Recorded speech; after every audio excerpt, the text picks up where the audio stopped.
First was, let's to corporate matters should be dealt with by one court, and same was the case with the appellate forum. It should have one forum and a bench of the High Court which should be assigned to deal with these cases, and same is the case with the Supreme Court.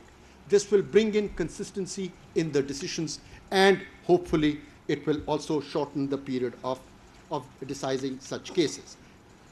We also discussed double docket regime, where we discussed whether there should be 2 shifts in courts.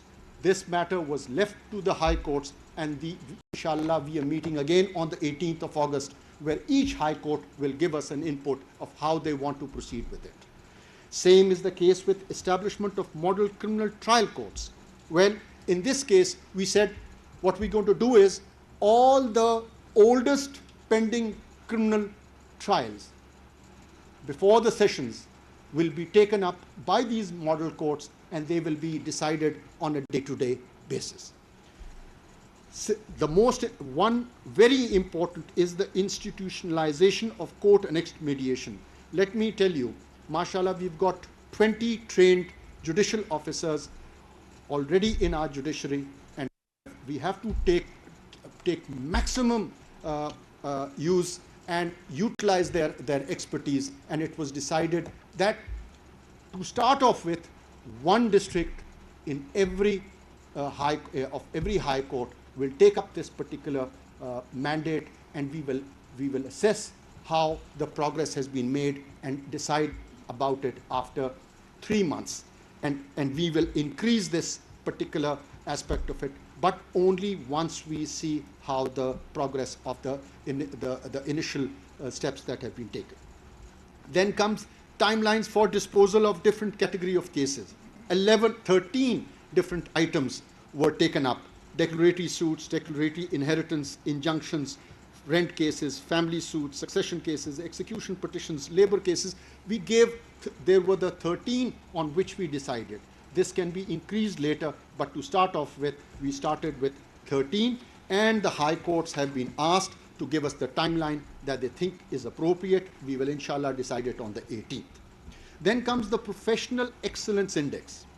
This is something which we've introduced to facilitate talent hunt of lawyers for induction into the district judiciary and elevation to the high court judicial positions. Then comes this particular, the district judiciary will gauge the lawyers who come and argue cases before you, and then you will pass it on to the registrar, and the data will be collected over there. And when the time comes for induction into the district judiciary or the high courts, this particular data will help us in engaging. There are certain lawyers who are practicing law in furthest districts, and they don't come to the high courts, and so they don't come within the view of the high courts and the bar. So this is a step which we have taken, which will bring in the young lawyers also. They will be given an opportunity, and those who are let's put it this way, who are apolitical and have no political affiliation, and they are genuinely professional lawyers. So this will bring up, will give an opportunity for them to be also considered. Then is ethical guidelines for use of AI in the judiciary. Undoubtedly, given the rise of AI and the benefits associated with its use, integrating it into the justice delivery system is our top priority. No doubt about that. However, the adoption of AI must not be blind or uncritical, as it raises complex ethical and legal concerns that demand careful consideration. To this end, the National Judicial Automation Committee, a committee comprising of justices of the high courts and headed by my illustrious brother, Justice Muhammad Ali Mazhar, have been requested to prepare and recommend an ethical framework for the use of AI in the judiciary. We hope that this initiative, along with the willingness of our judiciary to use AI, will enable us to integrate AI into our processes safely and allow us to make our justice delivery system more efficient, transparent, and above all, citizen-centric. Now, let's come to some important reforms relating specifically to the well-being of the district judiciary. I'll start with the institutional response to external influence on judges of the district judiciary. Mind you, as far as the superior judiciary is concerned, this issue is now with the Supreme Judicial Council, and they are deliberating on how to proceed and to formulate it. But as far as the district judiciary is concerned, we have decided that we will proceed as under. Before I tell you how and what the committee has decided, let me tell you about my views on it. It is my dream to see an aggrieved citizen across our beautiful country to confidently walk into the court of a magistrate or a civil court in his own local tongue and not be burdened to go to the High Court or to the Supreme Court to seek redressal of his grievances. But to make this happen, we must ensure that the district judiciary is empowered, protected, and fully supported in discharging its duties. Now, in this regard, you will be pleased to know that the committee has resolved that each High Court shall formulate clear guidelines for members of the district judiciary to follow in case they face any extraneous influence, along with the defined response of the High Courts to counter such instances.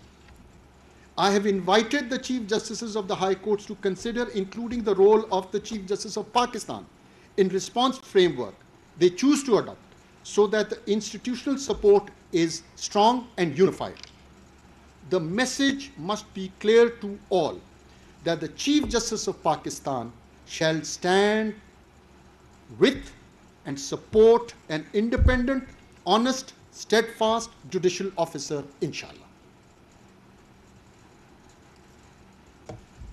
Let's come to some less emotional issues. This is regarding performance evaluation of district judiciary, standardization of recruitment mechanism of district judiciary policy forum, parity in terms and condition of service of district judiciary, access to international exposure opportunities. These were issues when I used to go to these remote areas and meet the judicial officers over there. These were highlighted by them when I met them. Now, it's very easy for us to sit in the Supreme Court and frame policies regarding them. No, we decided we're not going to go this way. We said, let the district judiciary ponder over it and let them deliberate and finally propose to us what they want. Because it does not restrict to a particular province or a high court. So we have decided that it should be given to a committee which should be headed by a retired judge of the Supreme Court who has come up on the rungs of the district judiciary. And you'll be pleased to know that it was Mr. Justice retired Rahmat Hussain Jafri Saab who's agreed to take on this task as the chairman of this committee, with Mr. Justice Rozi Khan, Chief Justice of Balochistan, to assist him. Similarly, the registrars of the High Courts and the Director General of Federal Judicial Academy, all of them are from the district judiciary. And I hope and pray they seek your guidance in this. And I must tell you that this is something which is very close to my heart. And I hope and inshallah we will be able to give you what you deserve, what you need and what you deserve. Now to some good news also.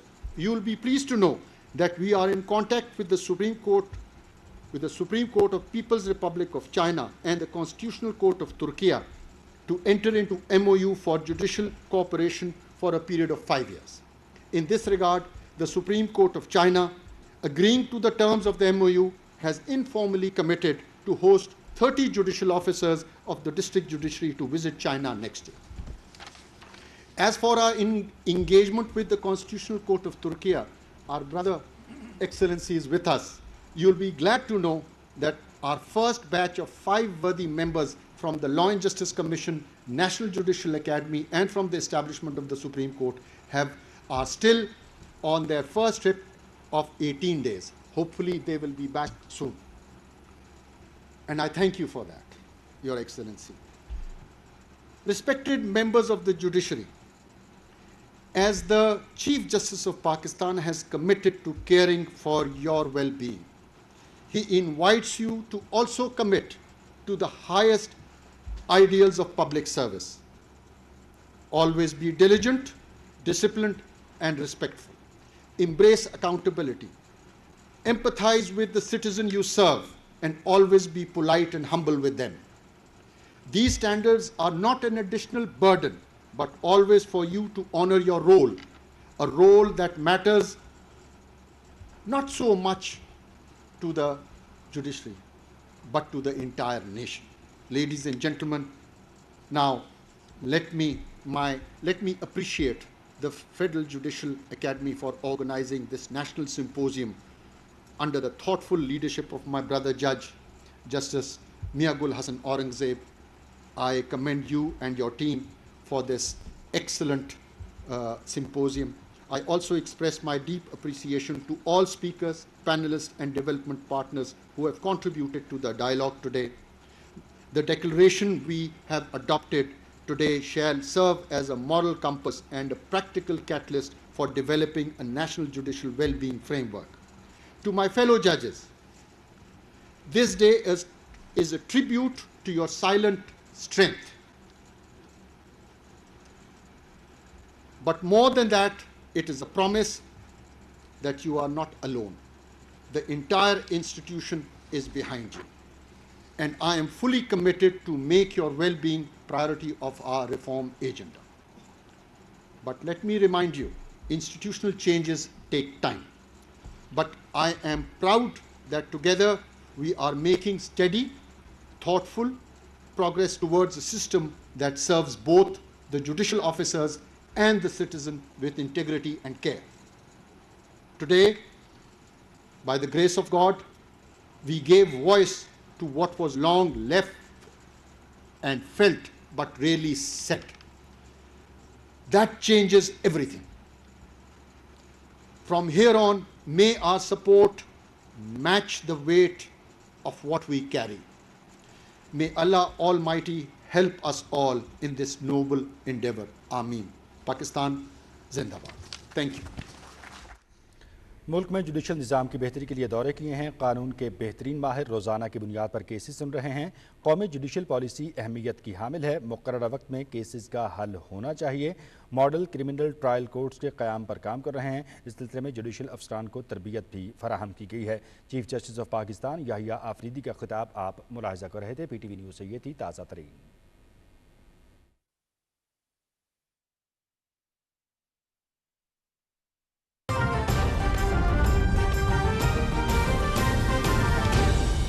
दुरुस्त हर वक्त बर वक्त।